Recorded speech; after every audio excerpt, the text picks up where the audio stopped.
Welcome to another episode of The Best Revenge is Good Living podcast. Now, your host, Larry Oaks.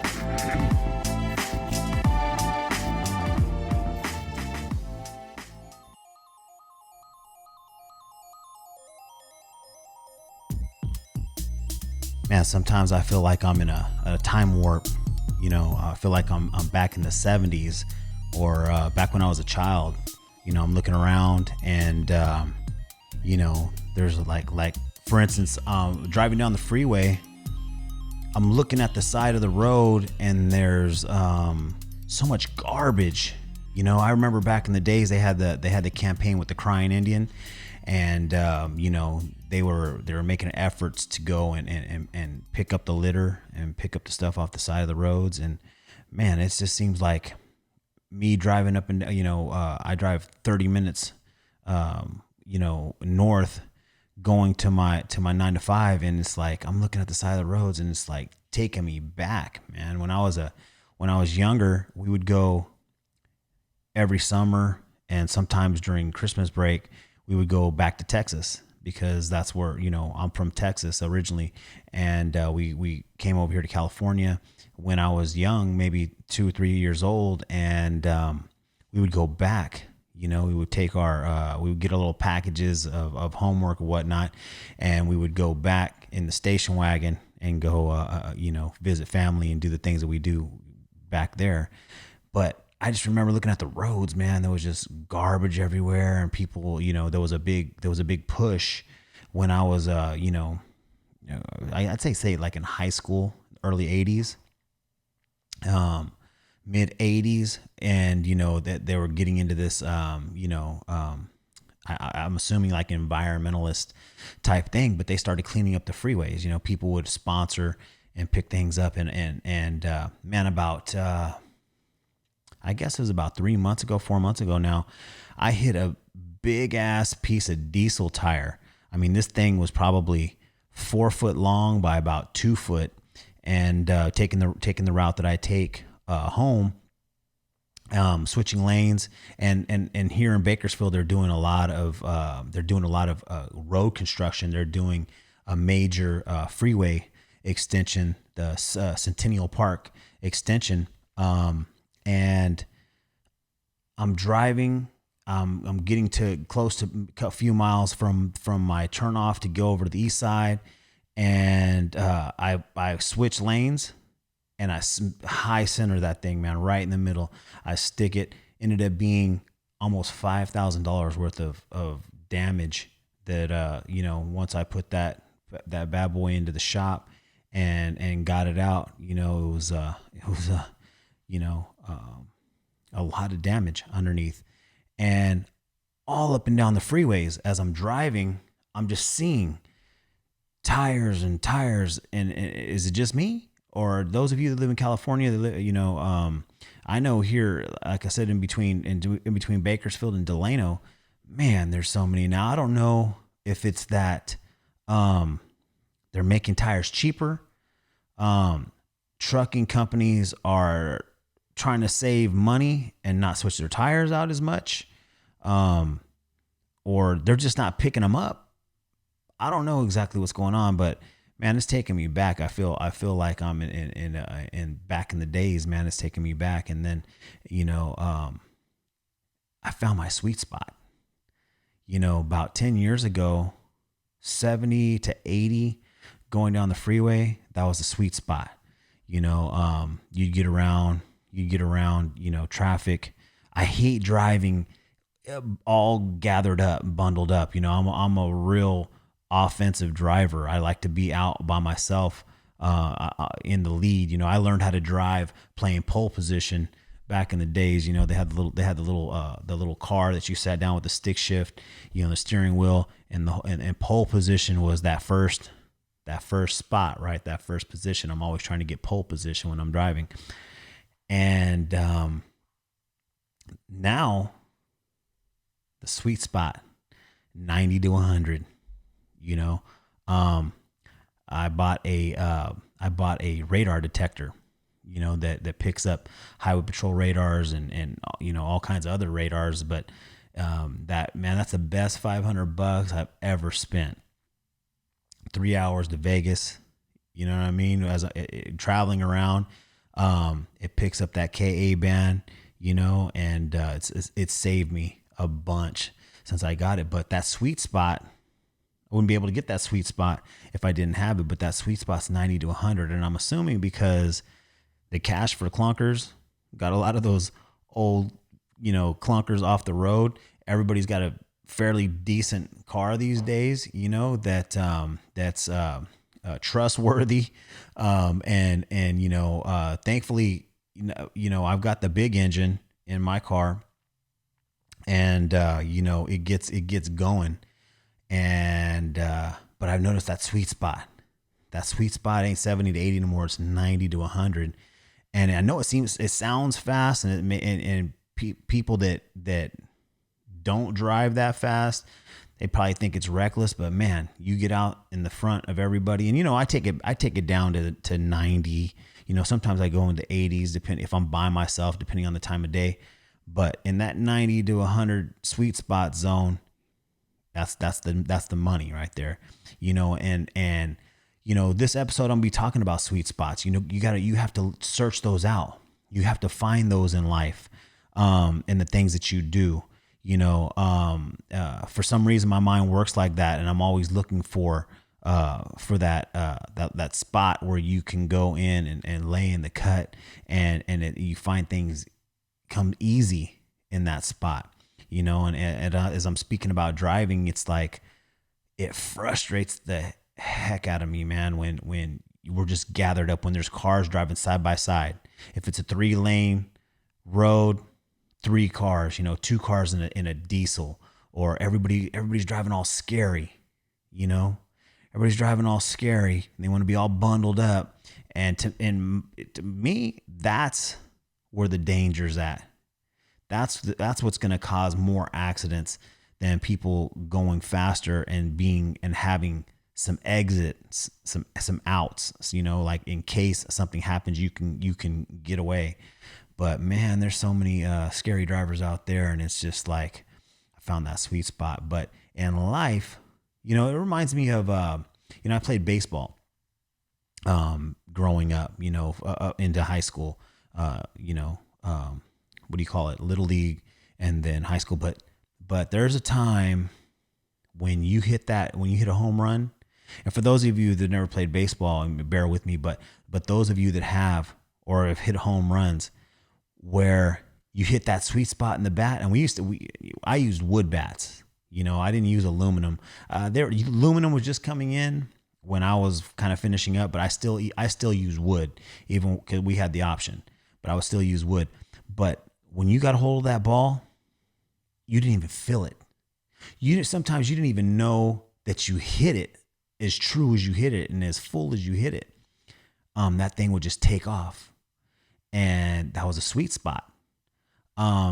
Golf is a game I've been playing since junior high. One of my good friends, he turned me on to that. My dad played golf. I don't know how good he was. I never played with him until I was older, probably in my 30s. But my buddy Desi's mom, she had a couple of set of clubs, and it was like our babysitter. We would go over here to the Kern River Golf Course. That was our alma mater, and basically she would drop us off, and when that was our babysitter, we'd be there for. Number one, to play around is going to go 4 to 5 hours, depending on the time of day, the day of the week, and then how many, people you have ahead of you and how they're playing. So she would drop us off, and we would stay there all day just hacking around. We didn't know what we were doing, but we would play, and then eventually, through like everything else, you start to learn, you start to understand the game if it's something that you want to do. I ended up building a love for the game and playing. At one point in my life in the mid 90s, when I started a company, Millennium Financial, started doing fairly decent, in 96, 97, probably up to 2000. And that was a time where I was playing, 2-3 times a week, and I had a pretty strong game. But on a golf club, there's a sweet spot. you hit that ball, man, and you don't even feel it. You don't even feel it come off the head of that golf club, and that thing's down, 275, 300, down the middle, the sweet spot, And so in life, you need to find those. You need to find those things, because when you can find the sweet spot, you don't even have to try. I sold cars for a little while, and my buddy Jay hooked me up. I was in a bind. I needed a job. He vouched for me. He knew I could sell. He knew I had what it took as far as to sell, but I'd never sold vehicles before, and he had been in the industry off and on for I don't know how much, probably 10 years, if my memory serves me correct. But he vouched for me. He got me in there, and a senior salesman ended up befriending me and kind of putting me up on game.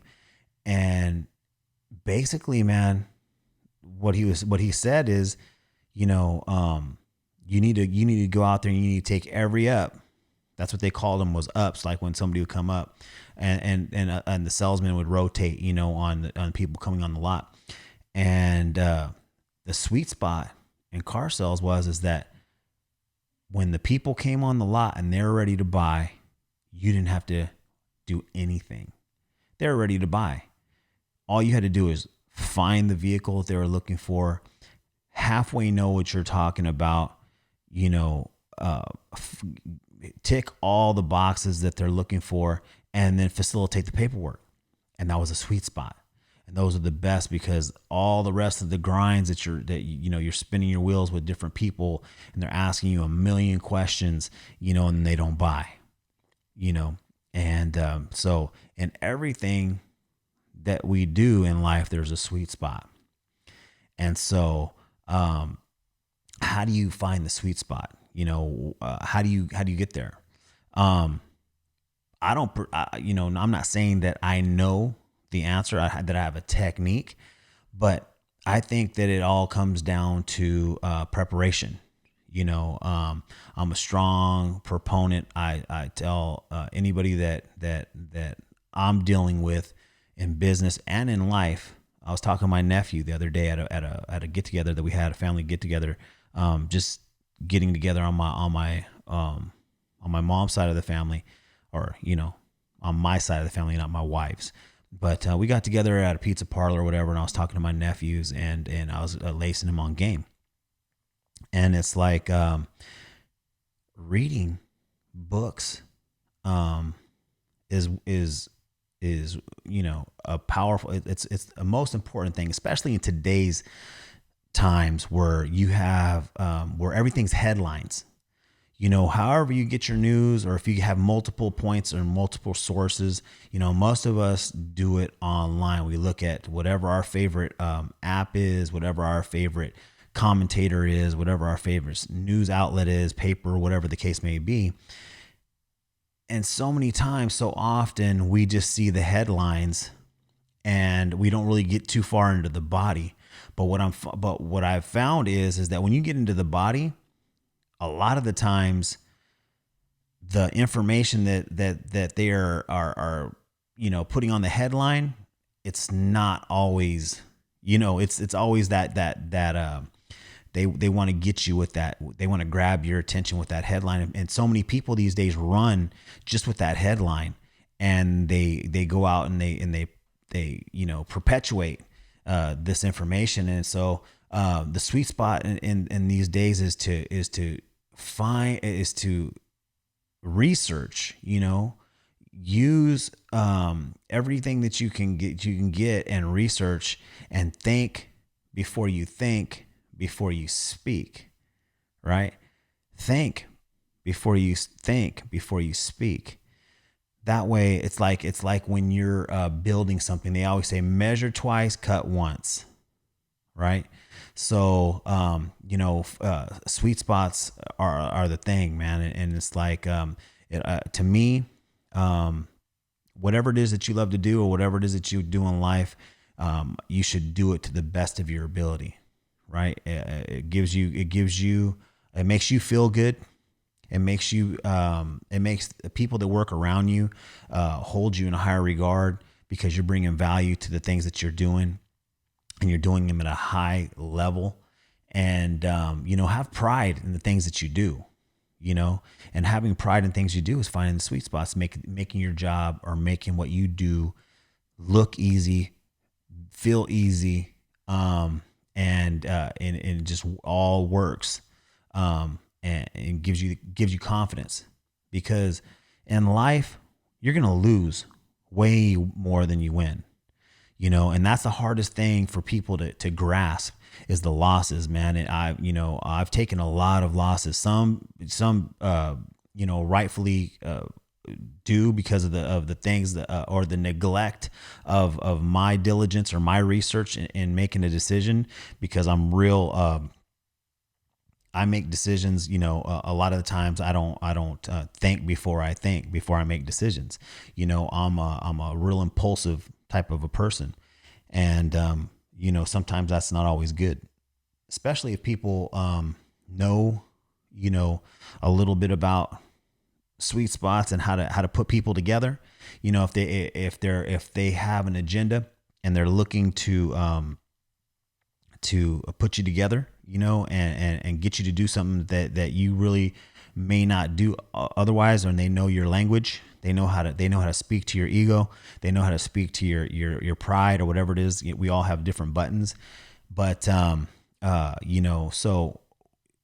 if they do that, but it's important to start to learn from your losses, right? That's what the losses are for. The losses are corrections. The losses are a way that we grow. They're a way that we build our tool bag, right? We have tools. All of us are gifted in ways. Some have a lot of tools. Some of us have just a few tools. But if you know how to use those tools, then you can master anything that you're doing. And the more tools that you get in that bag, and the more experience and the more failure you get, the better you get. And I was talking to my youngest son, who's trying to do YouTube. He wants to do a YouTube platform or channel, whatever you want to call it. And I was telling him I'm prepping. He's 10 years old, right? And I was telling him, listen, in today's day and age, there's a lot of haters. There's a lot of haters. And if you can't handle the negativity, then I would suggest don't do it. Because a lot of these kids these days, adults for that matter too, we all live on our phones, right? And on these social media platforms, you hear all these people being triggered and being hurt, their feelings being hurt, and just everybody, being upset because they make a post and they don't get a lot of likes, or they get negative comments, and people are talking down on their opinions and all these things, and they get all sucked up over it. But at the end of the day, like I've told you in the past, it doesn't matter. You can't put stock into the people that are being negative. Right? Life's too short. You have to be confident in the things that that you're presenting. And the best thing about it all is that negative comment or even a thumbs down is one step closer to that thumbs up. And that's the beauty of life. That's the sweet spot of life, is that you're going to lose way more than you're going to win, but that's what makes winning so good. That's what makes winning feel so good, is because you take a loss, and then you hit that win, and you get to celebrate life, right? You get to celebrate your achievement. If everybody won, if everything was so easy, then there wouldn't be no excitement to it. And I know that all you can relate to where you've taken some losses, and then you've taken some wins, no matter what it is, what you're doing. For me in the car business, when I went in, I had been, this was in 2014, and I had started my first official business in 96. And when you're out there knocking on doors, when you're cold calling, when you're sitting in front of strangers and you're giving them your spiel, your sales pitch, hell, I was 24, believe 25, 26 in that area. In 96, I was 25. And the biggest thing that I would get wasn't that I didn't know what I was doing, or not that the service or the product that I had wasn't of service, that they didn't need it. I always got, well, you're so young, right? They wanted to deal with someone who was older, because to them, they felt like this person had more experience and they could deal with them in a better way, I'm assuming. But I knew what I was doing because I was driven and I had did my research and I was hungry, and but because of that factor, it was I would take a lot of meetings. I would do a lot of presentations to get that close. And if you can't deal with the loss, if you can't deal with the rejection in life, you're going to be a sad person. To me, I rejoiced in it once I learned. Everybody, of course, I it bothered me, in the beginning. But you start to read books, you start to listen to the people that have been doing it, successful people. And so the sweet spot is understanding that you're going to lose more than you win, but you're going to keep on forging forward. You're going to keep on learning. You're going to keep on doing what you're doing, because I think the number is 1 out of 10. So I would count. Okay, that's a no. That's a no. That's a no. And then boom, that was a yes. And some of them were hard, and some of them were that sweet spot where you didn't do anything. When it's 110 out and you have somebody walking on the lot, they want to buy a car. Now, the only question is, do you have the color and the make and the model that they're looking for? Because in 2014 and today, these consumers know more about the whatever it is they want to buy than the salesperson does, because with the internet and with research, they just want to know, when they ask you questions, are you going to lie to them? Are you going to be upfront? Are you going to, and so that's really the interview that they're doing with you. And you just have to build rapport. They have to like you. You have to be competent and facilitate the deal, and it's like so easy, And so that's what I was telling my son. I said, I have the studio, I have multiple cameras, I have the lights, I have, the board for vocals, I have the computer up for the post, I have everything that you need. But the biggest part of it is you putting yourself out there, me putting myself out there, anybody putting themselves out there. And again, once again, just to reiterate, that's the excitement for me, is that,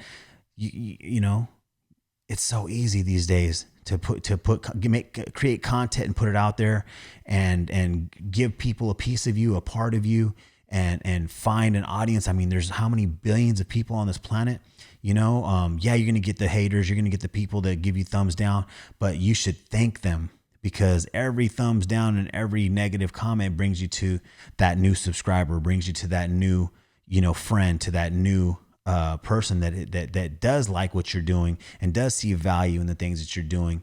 And it gives you that fulfillment, and that's what's so sweet about it, is the sweet spots. And just speaking on that before I end, I wanted to touch a little bit, because this is, of course, I'm starting out on this podcast thing. I've done things where I would record before, but you can edit and do all that thing. So the last episode, when I was talking about the Super Bowl and I was talking about the LGBT and all that things, what my point was with Mahomes and all the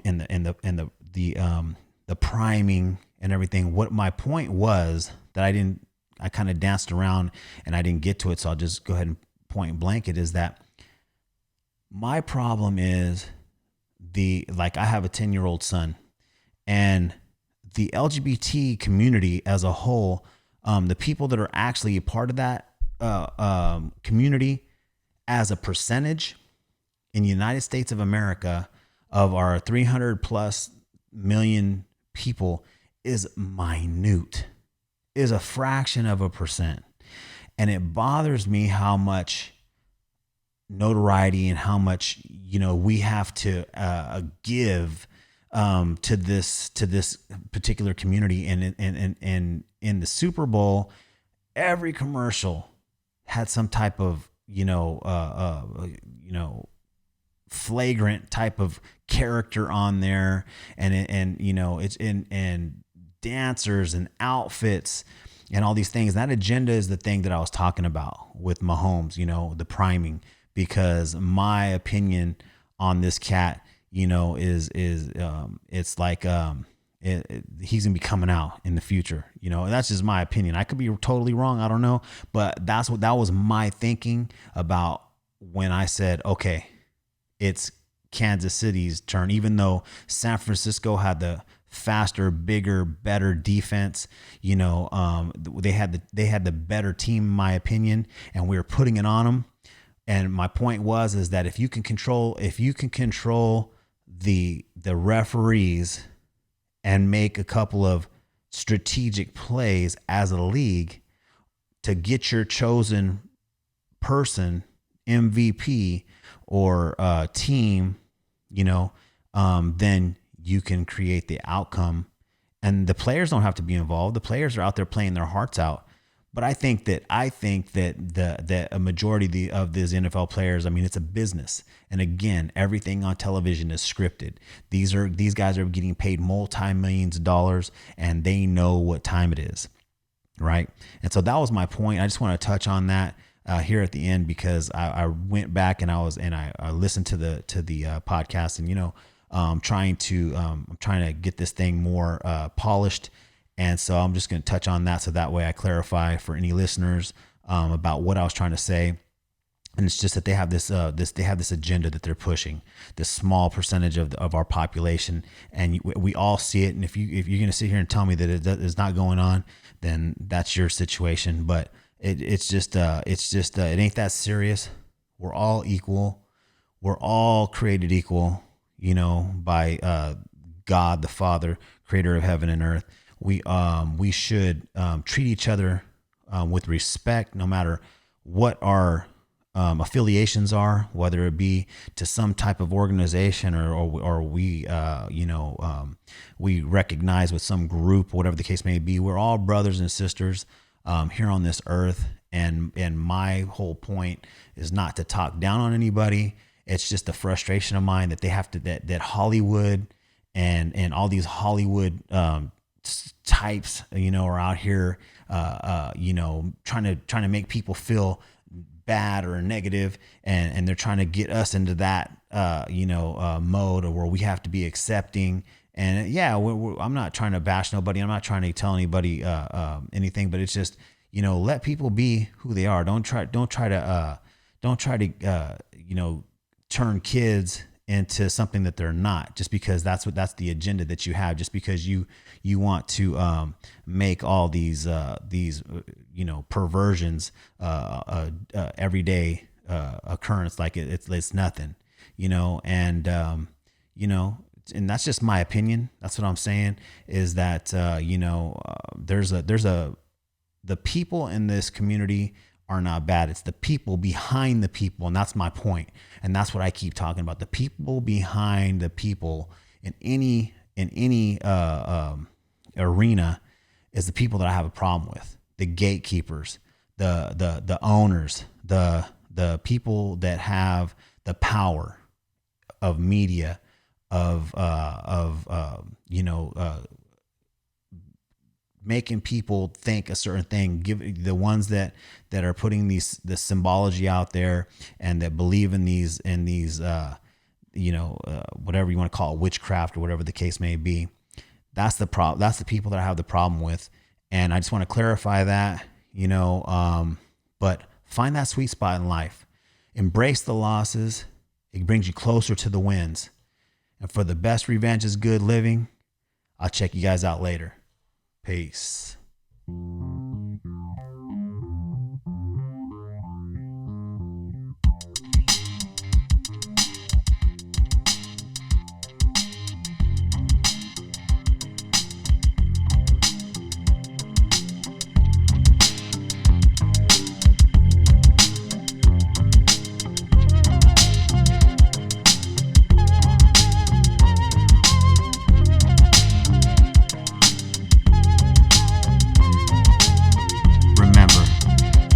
Life, the best revenge is good living.